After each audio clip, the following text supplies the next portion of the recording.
Hey gang, I'm Luke and welcome to Down from the Attic, and today I've got a real rarity and oddity of a game to show you, probably the rarest game in my collection. This is Castle of Doom from VTech, a 3D castle themed electronic talking board game from 1990. Let's take a look at this thing. Right off the bat, yeah, VTech. You know, the company that makes those kids learning laptops. You know the ones I mean, not even close to performing like a real laptop, but had a bunch of pre-programmed educational games. I certainly had one as a kid. This one here. Learned to program BASIC on it. Anyway, I'm getting sidetracked. First off, box art. Not much to say here. Photo of the game being played, happy kids on the back of the box, but what I do like, what I actually really love, is the stylized font for the game's logo. This kind of stuff reminds me of old video game arcade cabinets. More of this sort of thing please, the font is important.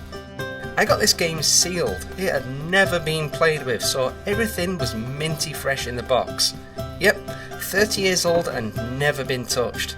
I wonder what shelf this languished on before it ended up with me. What's included? Well, the board is a solid one piece of plastic that, in all honesty, looks pretty fantastic. There's a lot of details here, and these stickers were pre-applied, that's always welcome. The electronics and the controls are all contained in this one unit, which is pretty neat.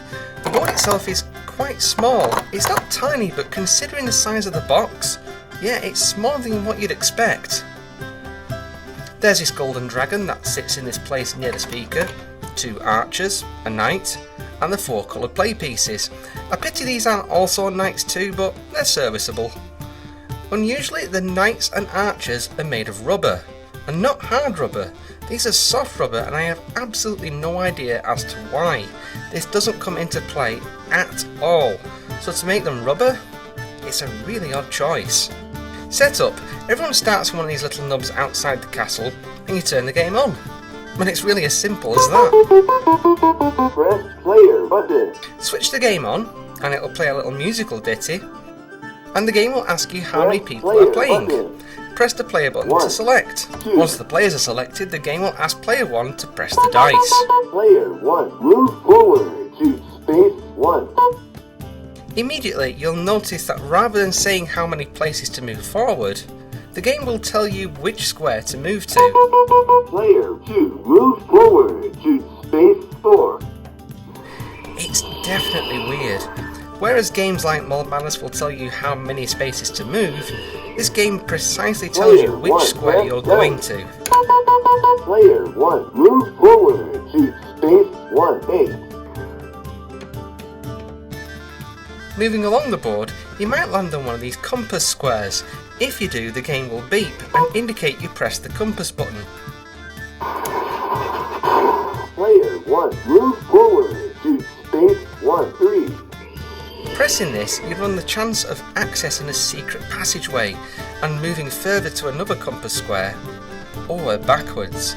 The game will decide your fate here. Player 2, move backward to space 1.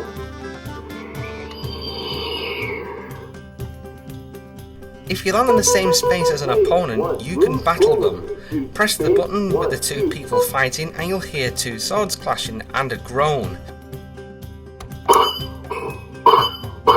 Oh! Player 1, move forward to space 1, 3. You'll either be successful and move ahead, or lose and go back. Player.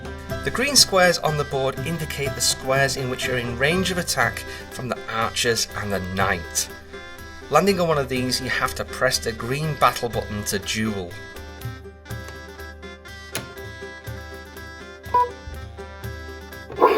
Oh!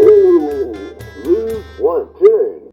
You'll hear arrows swooshing, swords hitting, and sinister laughs. If you lose, you'll hear a laugh, and if battling with a knight, you'll get slung into the dungeon. Go to dungeon. This pit next to the knight, and it acts like a miss a turn. Getting hit by an arrow also makes you miss a turn, so when you're battling these guys, you're kinda hoping that the game is kind here. Next challenge, the dragon. The 3 squares in front of the dragon are the danger spots, and if you hear a roar, you're going back. Space 3, 4. Player 1 moves backward to space 3. You can land on the dragon and it might not roar, and this means that the dragon is asleep. You're safe there for now. You've passed the dragon and you're into the treasure room. But landing on the treasure square doesn't automatically get you the treasure. You need to press the yellow treasure button, and if you hear a Stay. no good, you're gonna have to try again on your next turn. But if you're lucky, You found the treasure. now race to the finish. Slide down the ramp and you'll need to swim the moat to freedom. But evil knights, water dragons and whirlpools will halt your progress and send you back, and this can get very annoying. There's very few safe spaces here, and landing on any of these obstacles will send you all the way back to the start of the moat, space 43, and this will definitely get on your nerves.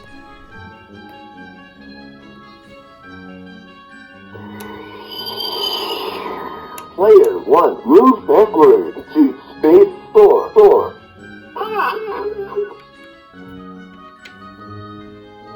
But if you're successful and get to the end of the game will say congratulations. Congratulations. Play again. That's it, you've won the game. So, final thoughts on Castle of Doom? I bought this game randomly searching for electronic board games on eBay. I saw this thing and was like, ooh, that looks a bit different and interesting. And I love electronic board games. I love games with motorized bits and lights and sounds. So this ticked the boxes. But playing it, this is a simple roll and move game. And I'll explain why. First, it's a single path around the board, one route. More Madness and Megavirus, you have the freedom to move about the board, so immediately you're on one track with this game. Second, the game dictates exactly which space you'll be moving to. It's not like rolling a dice where there's luck and chance to what you'll get. This game straight instructs you. Third, all the obstacles are down to luck, and down to whether the game likes you or not. Malt Madness, you're carefully looking at your cash and planning your best moves to win the game. You can strategize. This, you press a button, and you win or you lose. And you think I'm kidding saying that, but it is all down to the game gods if you move forward through a secret passage, successfully battle a knight or an archer, even finding the treasure. The game controls all of this, all of it. And you feel like the game picks the winner before you even start. The game could effectively play itself.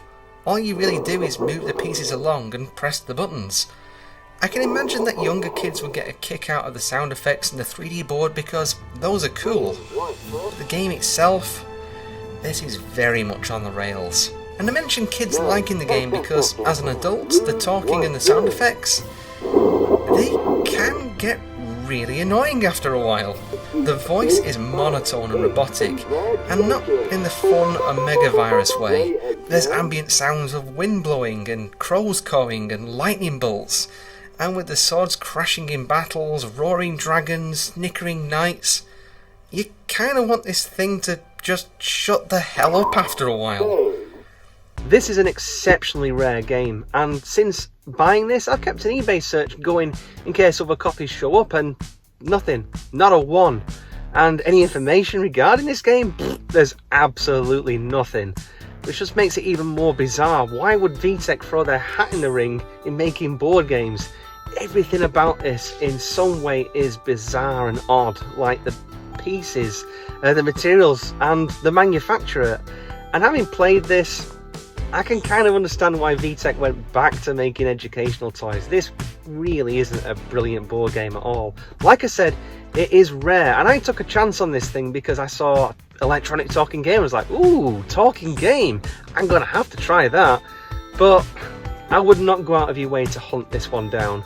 If you find it cheap, yeah, it might be worth adding to your collection as an oddity, as a weird game, but it's absolutely not worth the effort of hunting a copy down. Before I go, I just want to say I'm really sorry that I know it's been a few weeks since I've done an episode, and that's purely because work and home life has been a bit mental of late, but I have about 8 reviews queued up, ready to be filmed. So I've got some really good ones coming up, a few modern classics, and I've got a few retro reviews coming up as well, so stay tuned. Well, as always, I'm Luke, thanks again for watching, and I'll talk to you again soon. If you like what I'm doing here on Down from the Attic, please consider subscribing, comments are always welcome, and I'll see you in the next video.